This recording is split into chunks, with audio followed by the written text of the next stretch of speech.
Hello everyone, কেমন আছো তোমরা সবাই? আজকে আমাদের সমানতা সেকেন্ড ক্লাস অবস্থান সমান নিয়ে আমরা আলোচনা করব। আমরা প্রথম ক্লাসে ভাইয়া কি কি দেখছিলাম? শিকল সমানুতা দেখছি। তো আজকে আমাদের আলোচনার টপিক হচ্ছে অবস্থান সমানুতা। ঠিক আছে, অবস্থান সমানুতা। তো অবস্থান সমানুতা দেখার জন্য আমার শিকল সমানুতাতে যেমন আমরা কিছু শর্ত দেখছিলাম, অবস্থান সমানুতাতে কিছু শর্ত আছে। শর্তগুলো আগে আমরা দেখে ফেলি। তো প্রথম শর্তটা হচ্ছে ভাইয়া, এখানে মাতৃযৌগ যে থাকবে, সেই মাতৃযৌগে কার্বন সংখ্যা সমান হতে হবে। কার্বন সংখ্যা সমান হতে হবে।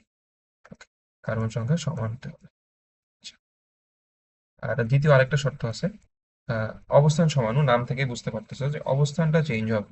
ঠিক আছে, তো অবস্থানটা চেঞ্জ করবে কে, এটা আমার জানতে হবে। এখানে অবস্থানটা চেঞ্জ করবে কারা ভাইয়া? কার্যকরী মূলক। কারা ভাইয়া? কার্যকরী মূলক। আচ্ছা, আমার কথা আছে, এই কার্যকরী মূলক বলতে তো অনেক ধরনের কার্যকরী মূলক হয়। তো সব কার্যকরী মূলক কি অবস্থান চেঞ্জ করবে কিনা? কথা উত্তর হইলো না ভাই, সব কার্যকরীমূলক চেঞ্জ করবে না। এখানে চেঞ্জ করবে শুধুমাত্র একযোজি কার্যকরীমূলক গুলা। ঠিক আছে, একযোজি যেগুলো আছে সেগুলা। ওকে, কিছু একযোজি কার্যকরীমূলকের এক্সাম্পল কি ভাইয়া? একযোজি কার্যকরীমূলকের এক্সাম্পল বন্ড সিএইচও, ঠিক আছে, বন্ড এই এক্স, তারপরে বন্ড ওইচ, এগুলো কি একযোজি কার্যকরীমূলক। ওকে, এরপর আর কারা কারা জায়গা চেঞ্জ করবে, অবস্থান চেঞ্জ করবে কারা ভাইয়া? এরপর অবস্থান চেঞ্জ করবে হচ্ছে ডাবল বন্ড, এরপর ট্রিপল বন্ড। ঠিক আছে, ডাবল বন্ড ট্রিপল বন্ড এরাও কিন্তু অবস্থান চেঞ্জ করবে। আরেকটা জিনিস চেঞ্জ করবে, সেটা হচ্ছে প্রতিস্থাপক। প্রতিস্থাপক, আচ্ছা, প্রতিস্থাপক দিয়ে কি বোঝানো হচ্ছে ভাইয়া? প্রতিস্থাপক অর্থাৎ আমার যদি কোনো চেইন থাকে যৌগের মধ্যে, সেই প্রতিস্থাপকটা অবস্থান চেঞ্জ করবে। অবস্থান চেঞ্জ করবে। ওকে, তো এই ছিল হচ্ছে ভাই আমার অবস্থান সমাণু রিলেটেড কিছু শর্ত। তো আমরা বেশ কয়েকটা এক্সাম্পল দেখবো, এক্সাম্পলগুলো দেখলে আশা করি তোমাদের ব্যাপারটা একদম ক্লিয়ার হয়ে যাবে। ওকে, তো আমরা দেখো এই পেজে দুইটা এক্সাম্পল দেখতে পাচ্ছি। প্রথম যৌগটা একটু খেয়াল করো ভাইয়া। প্রথম যৌগটা হচ্ছে একটা অ্যালকোহল। কিভাবে বুঝলাম? যেহেতু আমার কার্যকরীমূলক OH আছে, তার মানে OH হচ্ছে ভাই আমার অ্যালকোহলের কার্যকরীমূলক। তার মানে এই জায়গায় আমার এটা কি একটা অ্যালকোহল। কয় কার্বন বিশিষ্ট অ্যালকোহল ভাইয়া? তিন কার্বন বিশিষ্ট অ্যালকোহল। তার মানে এটার নাম কি? প্রোপানল। তো আমার এখানে অবস্থান চেঞ্জ করবে কি ভাইয়া? অবস্থান চেঞ্জ করবে হচ্ছে এই যে কার্যকরী মূলকটা। যেহেতু আমার কার্যকরী মূলক আছে, তাই কার্যকরী মূলক চেঞ্জ করবে অবস্থান।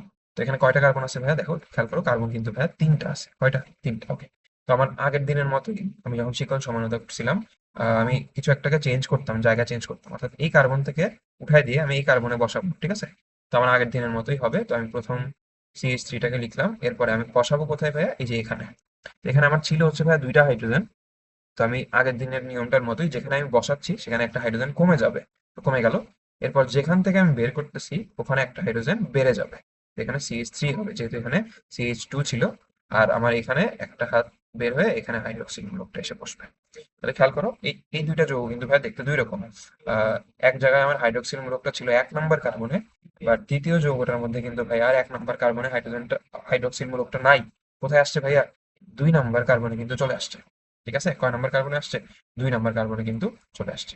তার মানে এখানে আমি একটু কার্বন সংখ্যা দেখি, মাতৃযৌগের কার্বন সংখ্যা কি তিনটায় আছে কিনা। মাতৃযৌগের কার্বন সংখ্যা কিন্তু ভাই এখানে তিনটায় আছে, 1, 2 এবং কি 3। অর্থাৎ প্রথম শর্তটা কিন্তু মানছে। এরপরে আমি অবস্থানটা চেঞ্জ করছি, তাহলে দ্বিতীয় শর্তটাও কিন্তু আমার মানতেছে। তো হাইড্রোক্সিল মূলক একটা কি একযোজি কার্যকরী মূলক। এরপরে কি আর চেঞ্জ করা পসিবল? দেখো আমি যদি এই হাইড্রোক্সিল মূলকটাকে এখানে দিতে চাই, তাহলে কিন্তু আবার দেখো আমার প্রথম কার্বনে এই হাইড্রোক্সিল মূলকটা ফেরত আসতেছে। তো আমি কিন্তু এটাকে চাইলে আর চেঞ্জ করতে পারতেছি না। তো নেক্সট এক্সাম্পলটা দিয়ে একটু খেয়াল করি। নেক্সট এক্সাম্পলে ভাই মাতৃযৌগের কার্বন সংখ্যা কত? মাতৃযৌগের কার্বন সংখ্যা হচ্ছে 4। তার মানে এটার নাম কি? বিউট। অর্থাৎ রুট ওয়ার্ড হচ্ছে বিউট। এরপরে যেহেতু ডাবল বন্ড, তাহলে এটার নাম হবে কি? বিউটিন। ওকে, এবং বিউটিন ডাবল বন্ডটা আছে কয় নম্বর কার্বনে ভাইয়া? 1 নম্বর কার্বনে। তাহলে এটার নাম কি হবে? বিউটিন 1। ঠিক আছে, এটার নাম হবে হচ্ছে ভাইয়া বিউটিন 1। ওকে, তো এখানে কার্বন সংখ্যা কয়টা দেখলাম ভাইয়া? কার্বন সংখ্যা হচ্ছে এখানে 4টা। কার্বন সংখ্যা কয়টা? 4টা। আচ্ছা, তো এখানে আমার চেঞ্জ করবে কি অবস্থানটা? এই যে ডাবল বন্ড, তো আমি চাইলে পাশের কার্বনটাতে ঠিক বসা দিতে পারি। তো দেখো প্রথমে CH3, এরপরে CH। আচ্ছা, আমি যেই কার্বনে নিয়ে যাব, অর্থাৎ এই কার্বনটাতে নিতে চাচ্ছি, তাহলে এখান থেকে একটা হাইড্রোজেন কমে যাবে। দুইটা ছিল, একটা হাইড্রোজেন হয়ে গেল। এখানে হবে ডাবল বন্ড, এখানে CH। আচ্ছা, তো আমি যেখান থেকে উঠাই ফেলি ওখানে একটা হাইড্রোজেন বেড়ে যায়, তাই না? তো আমি যদি এখানে CH2 দিই, দেখো ভাই কি হচ্ছে? একটা হাইড্রোজেন তো বেড়ে যাওয়ার কথা, এখানে একটা হাইড্রোজেন কম ছিল, এখানে একটা হাইড্রোজেন বেড়ে গেল। এখানে দেখো আমি যদি খেয়াল করে দেখি এই জায়গায় আমার কার্বনের বন্ড কিন্তু ভাই 5টা হয়ে গেছে। কার্বনের বন্ড কি 5টা হওয়া যাবে? দেখো এই 1, 2, 3 আর 2টা হাইড্রোজেন, 5টা বন্ড হয়ে গেছে। 5টা তো হওয়া যাবে না, তো এখানে এটা খেয়াল রাখতে হবে ভাই, এখানে কিন্তু CH2 হবে না, এখানে কিন্তু CH হবে। ঠিক আছে, এখানে ডাবল বন্ড হওয়ার কারণে এখানে হাইড্রোজেন বাড়তেছে না, এখানে CH3 হাইড্রোজেনটা বাড়বে হচ্ছে এই কার্বনটাতে, এখানে কিন্তু বাড়বে না। ক্লিয়ার? এখন দেখো তাহলে আমার দ্বিবন্ধনটা ছিল 1 নাম্বার কার্বনে, এখন কিন্তু ভাই আমার 2 নাম্বার কার্বনে চলে আসছে। ঠিক আছে, 2 নাম্বার কার্বনে কিন্তু চলে আসছে। বাট যৌগের নামটা কিন্তু ভাইয়া আমার রুট ওয়ার্ডটা কিন্তু বিউটি আছে, বাট বিউটিন কত? বিউটিন 2 হয়ে গেছে। ঠিক আছে, বিউটিন 2। ওকে, বিউটিন 2। কার্বন সংখ্যা কয়টা ভাইয়া? কার্বন সংখ্যা কিন্তু এখানেও 4টাই আছে। তার মানে আমার মাতৃযৌগের কার্বন সংখ্যা সমানই কিন্তু আছে। এরপরে যদি আমি আবার জায়গাটা চেঞ্জ করতে চাই, অর্থাৎ দ্বিবন্ধনের অবস্থানটা যদি আমি চেঞ্জ করতে চাই, দেখো এখান থেকে আমি এখানে আনবো, তাই তো? এখন এখানে আনা মানে কি? আবার 1 নাম্বার কার্বনটাতে ফেরত আনা। তো আমি তো প্রথম যৌগ যেটা দেওয়া ছিল ওখানে আমার 1 নাম্বার কার্বনই দ্বিবন্ধনটা ছিল, তো এই ক্ষেত্রে আমি আর অবস্থান চেঞ্জ করতে পারতেছি না, অর্থাৎ নতুন কোনো সমাণু আমার আসবে না। তাহলে এই যৌগের 2টা সমাণুই কিন্তু সম্ভব। আমরা লাস্ট আরেকটা এক্সাম্পল দেখবো। এটা হচ্ছে লাস্ট এক্সাম্পল। এক্সাম্পলে একটু খেয়াল করো, আমি যদি যৌগের মাতৃযৌগটাকে আইডেন্টিফাই করি, এটা হচ্ছে আমার সেই মাতৃযৌগটা। এই মাতৃযৌগে ভাইয়া কার্বন সংখ্যা কয়টা বলো তো ভাইয়া? কার্বন সংখ্যা কিন্তু এখানে 5টা। কয়টা কার্বন সংখ্যা? কার্বন সংখ্যা 5টা। মাতৃযৌগ খেয়াল করতে হবে ভাই, মাতৃযৌগ। আচ্ছা, এখানে আমার প্রতিস্থাপক কে ভাইয়া? এই যে এই CH3। CH3 কি প্রতিস্থাপক? তো CH3 প্রতিস্থাপকটা কি করবে ভাইয়া? জায়গাটা চেঞ্জ করবে। তো দেখো আমি যদি এদিক থেকে গুনি, 1 2 3 নাম্বার কার্বনে আছে। ঠিক আছে, 3 নাম্বার কার্বনে আমার প্রতিস্থাপকটা আছে। তো আমি চেঞ্জ করতে চাচ্ছি, হয় আমি এদিকে সরাবো, নয় আমি এদিকে সরাবো। তো আমি ডান দিকে সরাই। তো আমি যদি ডান দিকে সরাই, CH3 CH, আচ্ছা, যেখান থেকে হাইড্রোজেনটাকে আমি অর্থাৎ প্রতিস্থাপককে সরাবো, সেখানে একটা হাইড্রোজেন বেড়ে যাবে, অর্থাৎ 3 নাম্বারটাতে পারবে। তো আমি 2 নাম্বার পর্যন্ত ঠিক রাখি। এরপরে 3 নাম্বারে হাইড্রোজেন ছিল একটা, হয়ে যাবে 2টা। এরপর যে হাইড্রোজেন, যেই কার্বনে নিয়ে আমি যুক্ত করব, সেই কার্বন থেকে একটা হাইড্রোজেন কমে যাবে। তো কমে গেল, CH2 ছিল, CH হয়ে গেল।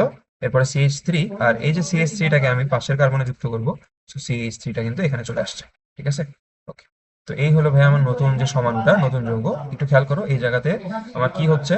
এই জায়গায় কিন্তু ভাই আমার কার্বন সংখ্যা 5টাই আছে। কার্বন সংখ্যা কয়টা আছে? 5টাই আছে। একটু খেয়াল করো, আমি যদি গুণে গুণে দেখাই, 1 2 3 4 5। ঠিক আছে, 5টাই আছে, বাট আমার কিন্তু গোনা একটু ভুল হয়েছে। কেন ভুল হয়েছে বলতেছি।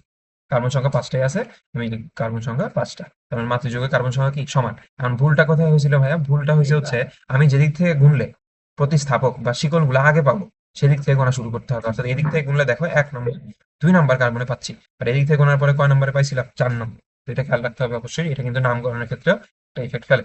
তো আমি যেদিক থেকে শিকলটাকে আগে পাবো, ওই দিক থেকে গোনা শুরু করবো। তো দেখো এখানে কিন্তু আমার 2 নাম্বার কার্বনে হচ্ছে প্রতিস্থাপক, বাট এখানে কয় নাম্বার কার্বনে? 3 নাম্বার কার্বনে, অর্থাৎ অবস্থান কিন্তু চেঞ্জ করে ফেলছে। তো এই ছিল হচ্ছে ভাই ওভারঅল অবস্থান সমাণু। আশা করি তোমরা ব্যাপারটা বুঝতে পারছো। তো আমাদের কিন্তু অলরেডি 2টা সমাণু শেষ। তো আমাদের এক এক করে কিন্তু বাকি সমাণুগুলো ভিডিওগুলো চলে আসবে। ঠিক আছে, ভালো থাকবে সবাই, আল্লাহ হাফেজ সবাইকে।